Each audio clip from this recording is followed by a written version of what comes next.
Bonjour et bienvenue dans cette vidéo « La Lune en moins de 5 minutes ». Comment faire pour comprendre une carte de tarot en moins de 5 minutes? Il suffit de la réduire à sa plus simple expression, à sa définition, on pourrait dire archétypale. Et les 4 grands archétypes de la Lune sont ceux que l'on voit actuellement à l'écran, c'est-à-dire la gestation, l'imagination, le foyer et l'obscurité.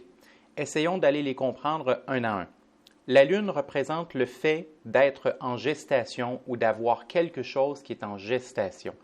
Le premier lien très évident que l'on peut faire avec l'idée de la gestation serait pour un être humain, pour une femme, serait d'être enceinte. La Lune est une des cartes qui peut symboliser la maternité. Attention, elle ne symbolise pas les enfants en tant que tels, ça sera la carte du Soleil qui viendra, qui les symbolisera. La Lune symbolise le moment où le fœtus est dans le ventre de la mère parce que le fœtus est en gestation. De façon un peu plus large, il faut comprendre que la Lune représente tous les projets, tous les moments de vie où les choses sont en gestation. Alors, si la Lune sort, c'est en quelque part pour dire que la soupe mijote. Il y a un plat sur le feu, il va probablement être excellent, mais actuellement, il mijote. Si j'y goûte dès maintenant, si j'essaie de le manger dès maintenant, il ne va pas être bon parce qu'il n'est pas encore cuit de façon adéquate. Eh bien, la Lune représente cette idée de la gestation, cette idée que quelque chose mijote, cette idée que quelque chose est en train de cuire et de se préparer. On ne peut pas y avoir accès immédiatement parce qu'il n'est pas prêt, mais la Lune indique que la gestation se passe bien et qu'on peut espérer de bons résultats de ce qui est en train de mijoter. D'autre part, la Lune représente l'imagination. Lorsque la Lune sort, on a accès à un monde, le monde du rêve, le monde intérieur avec ses images, avec ses pensées, avec ses souvenirs, avec ses sensations, avec ses ressentis.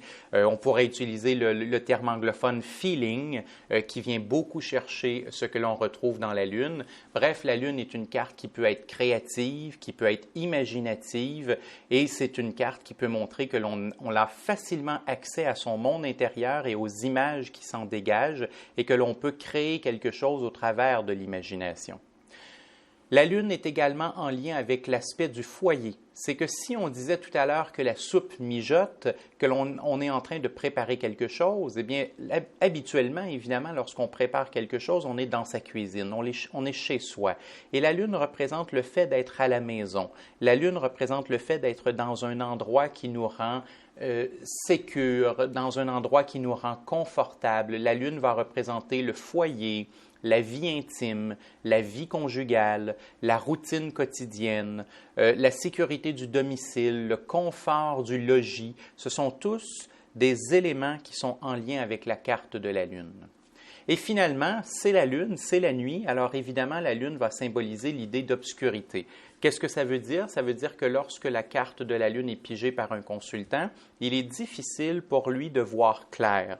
Le jour ne s'est pas encore levé. Attention, ce n'est pas nécessairement négatif, ce n'est pas nécessairement problématique. C'est tout simplement une carte qui indique au consultant que les choses sont en gestation et que d'essayer de voir clair actuellement, eh bien, ça serait trop tôt, ça serait prémédité. Il faut attendre que l'obscurité disparaisse. Il faudra attendre que le jour se lève ou, comme je disais tout à l'heure, il faudra attendre que la soupe soit prête.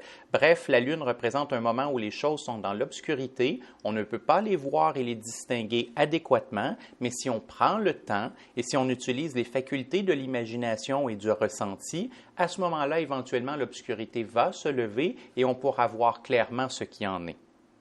Les grands liens, puisque la Lune représente le foyer, on fait évidemment un lien avec la famille, c'est-à-dire tous les gens qui vivent avec nous dans notre foyer ou tous les gens qui sont susceptibles d'être invités fréquemment dans notre foyer. Alors, la Lune représente les membres de la famille, proches et relativement éloignés.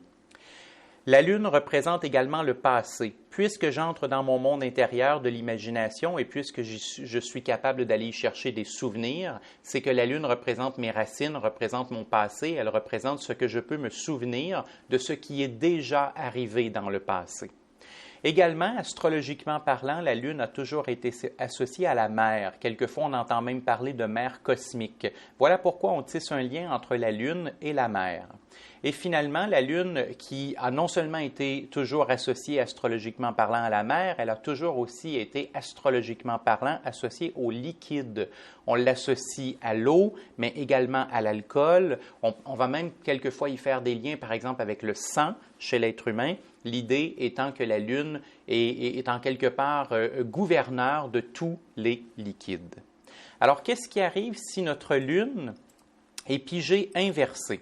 Eh bien, les définitions restent les mêmes, mais on nous parle d'une gestation qui est difficile, d'une gestation qui se déroule de façon problématique ou qu'il y a des problèmes ou qu'il y a des obstacles dans la gestation. L'imagination de tout à l'heure devient mauvaise. Alors, la Lune inversée va montrer que quelqu'un plonge dans son imaginaire et plonge dans son monde intérieur, mais en quelque part pour se faire du mauvais sang. C'est un appel au consultant à se rendre compte qu'actuellement il angoisse, qu'actuellement il fait de l'anxiété, qu'actuellement il imagine le pire, et il faudrait évidemment remettre la Lune à l'endroit et cesser d'imaginer le pire. Si la Lune représentait le foyer à l'endroit, à l'envers, elle représente toujours le foyer, mais un foyer dont on est devenu prisonnier, un foyer qui est difficile. Ma vie conjugale ne se passe pas bien, ma vie familiale ne se passe pas bien. Je suis prisonnier de mon foyer, je suis prisonnier de ma vie conjugale et de ma vie intime. J'ai de la difficulté à sortir de chez moi et ce qui se passe chez moi est problématique et difficile ou est angoissant.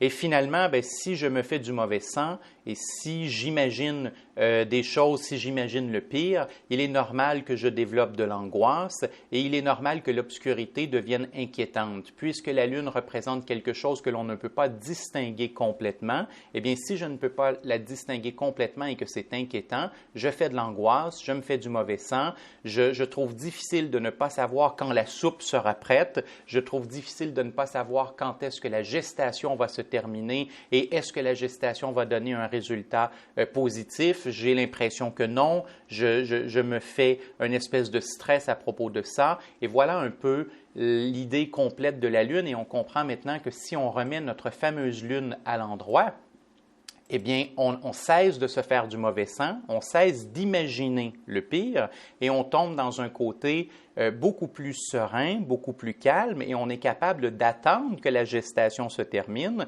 tout en imaginant que les choses se passeront bien confortablement dans son foyer et on laisse l'obscurité faire son œuvre. Voilà le conseil qui devrait être donné, évidemment, à un client qui pige la Lune inversée.